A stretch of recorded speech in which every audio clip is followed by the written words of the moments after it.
Somos lo que somos.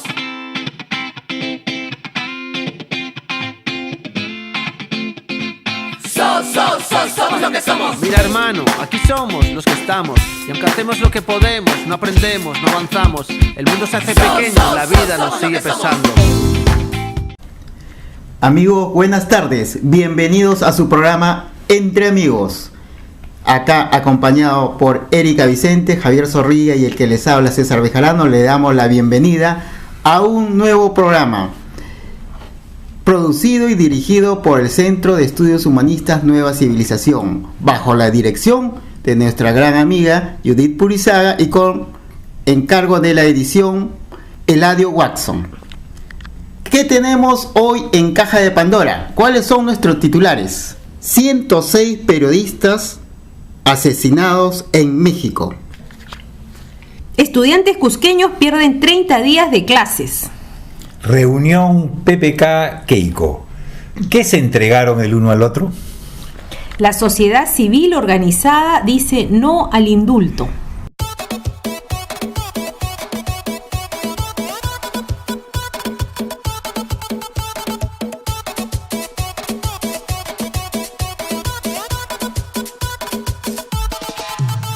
¿Qué tales temas, amigos? Vamos a empezar de una vez.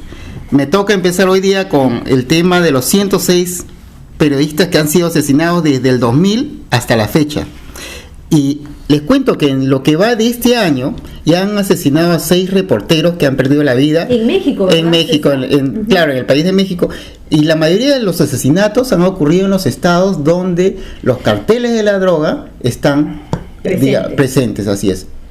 Y obviamente hay un desgobierno, ¿no? Inclusive acá en la publicación del diario El Comercio de la semana pasada sale que hay políticos que deben de estar involucrados porque muchos de estos periodistas han salido a pedir ayuda a las autoridades del caso, ¿no? Respectivas, y las autoridades no les han prestado ningún tipo de apoyo, aun cuando ellos han denunciado a personas que las han amenazado. La policía no ha hecho absolutamente nada. ¿Y a qué se debe todo esto?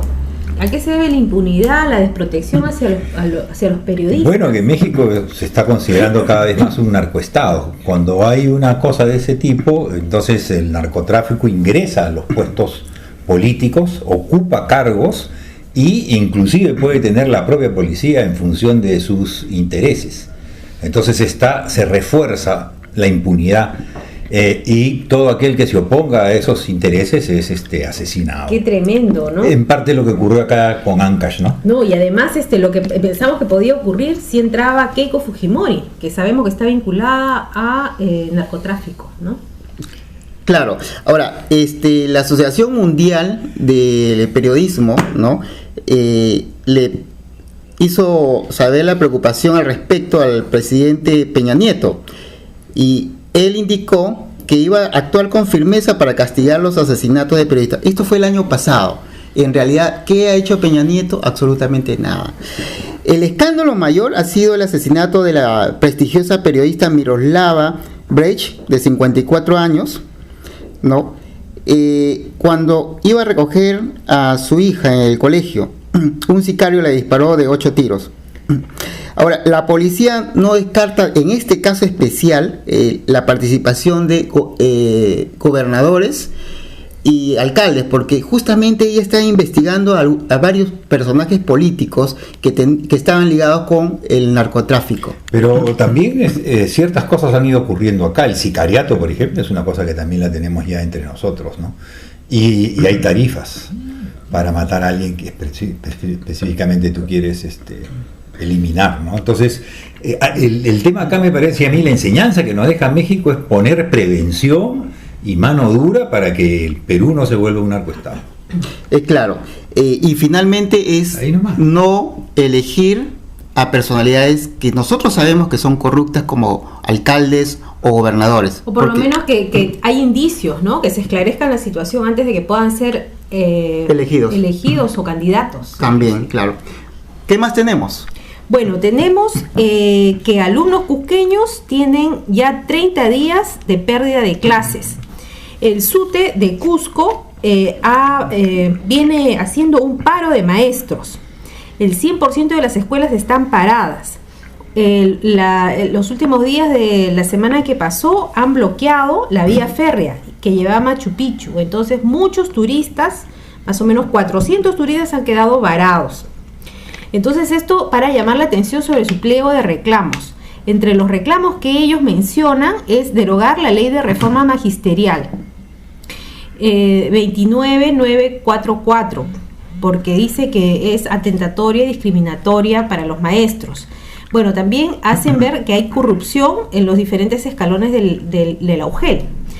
Y bueno, acá hay otra cuestión: aumento real y nivelación de sueldos de al menos una UIT, que son 4.050 soles, y además tener todas las bonificaciones de ley. Además piden... ¿Para todos los profesores? Sí, para todos los ningún profesores. Tipo de distinción. Exacto. Como los sueldo nombrados básico. y los contratados, sí. Ya. Además,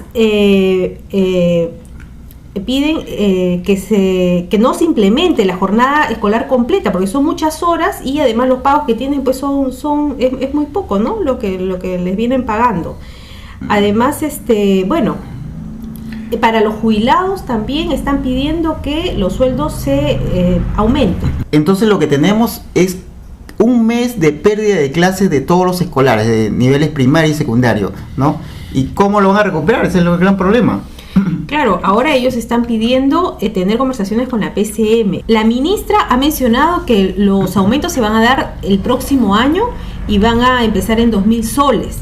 Sin embargo, claro, es el doble lo que el SUTE Cusco está pidiendo. Entonces, hasta ahora no hay un arreglo, parece que no van a llegar a un arreglo y parece que el SUTE nacional también va a parar. Así que estamos en problemas en el sector de educación también. PPK y Keiko se reunieron esta semana y coparon la mayor parte de titulares en la prensa escrita y en la televisión. Hay múltiples análisis sobre esa reunión. Ustedes saben que cuando dos políticos se reúnen es para de acordar ciertas cosas, pero esos acuerdos tienen por debajo de la mesa concesiones mutuas. Yo quiero esto y yo quiero esto. Tú no me sigas tirando abajo los ministros, le puede decir PPK a Keiko, y Keiko le puede decir, bueno, yo quiero el indulto de mi padre, o quiero poner tales personalidades en tales puestos del Tribunal Constitucional o de la Contraloría, etcétera, puestos estratégicos. Ahora, ¿eso cómo aparece al público? Aparece como que, por ejemplo, van a poner más celo en la supervisión de la corrupción.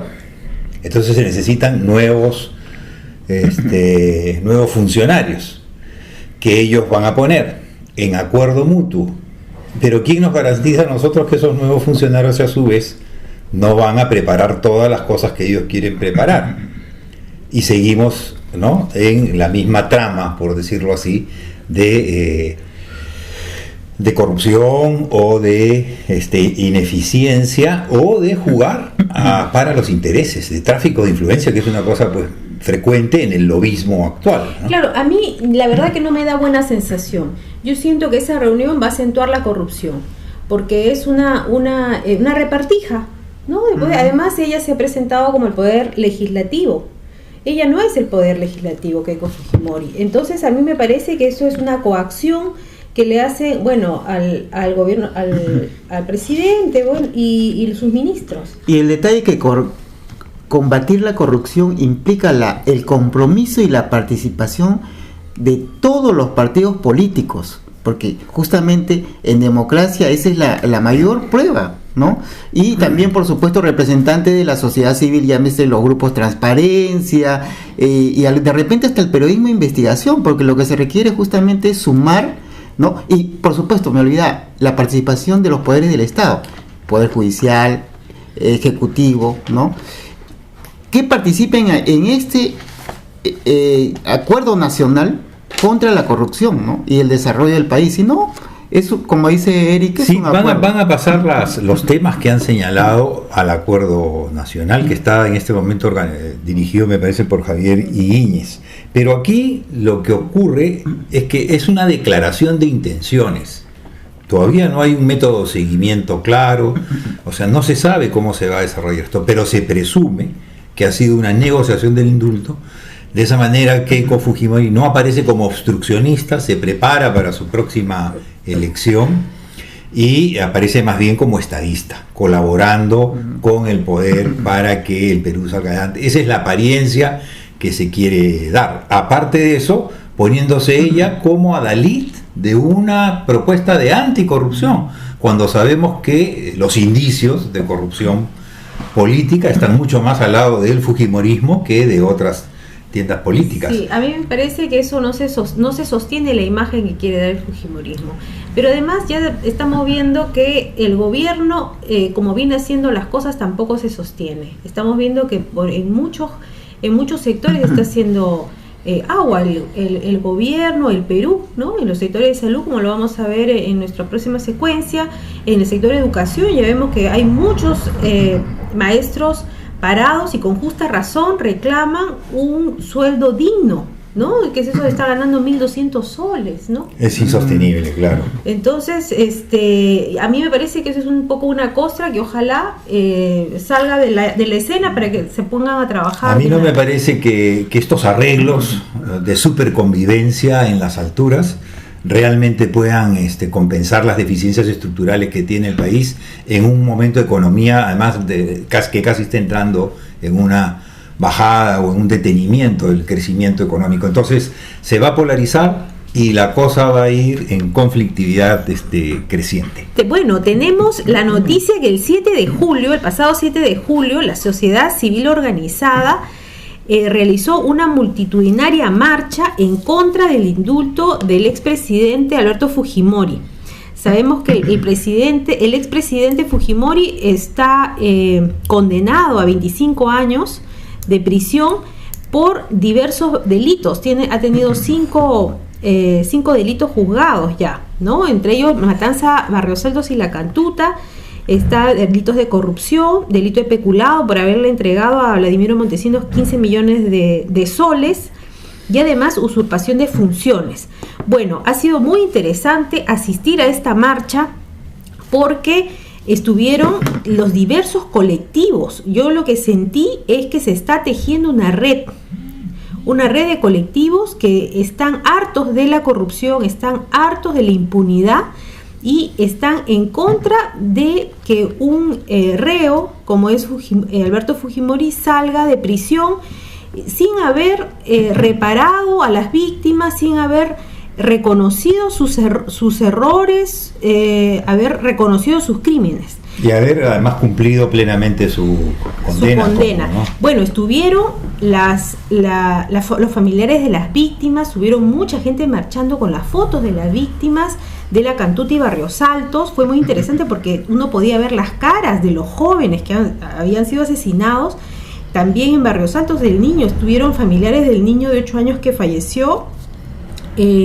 Diversas federaciones de estudiantes de distintas universidades como la Universidad Mayor de San Marcos, la UNI, la Villarreal, la Católica, la Antonio Ruiz de Montoña, Bausati Mesa también estuvo, y obviamente La Cantuta. Estuvieron también colectivos de mujeres por las esterilizaciones forzadas, algo que todavía no ha sido judicializado y que todavía no le han dado pase porque también tendría que ser juzgado Fujimori por las esterilizaciones forzadas.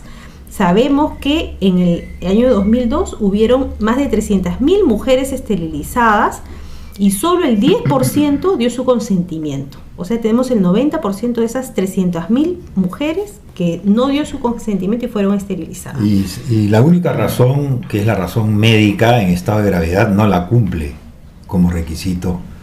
Entonces, además parece que está en una cárcel dorada, sí, prácticamente. Entonces, no hay cómo sostener y fundamentar el indulto. Sí, de ahí la indignación. Sí, ¿no? Estuvieron más de 20.000 personas y yo creo que fue interesante porque era muy claro, según las diversas personas que tomaron la palabra, que el sistema debía cambiar. Que este sistema neoliberal propicia la corrupción y la impunidad, porque tiene como valor central el dinero. Eso fue muy claro. Entonces yo creo que hay un buen grupo de la población que entiende lo que está pasando. Que ya no es solamente un problema de personas, sino es un problema de sistema y que hay que cambiarlo, ¿no?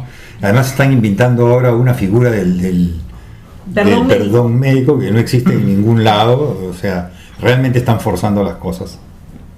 Y yo creo que son las fuerzas de la ciudadanía, de la decencia y de la moral las que solamente pueden realmente rescatar al país. Sí, no, además muy interesante la organización que se vio, ¿no? Había estado todo muy bien organizado. Además es muy gracioso, ¿no? Porque ninguno de las fuerzas políticas se ha quedado libre de las acusaciones de Odebrecht.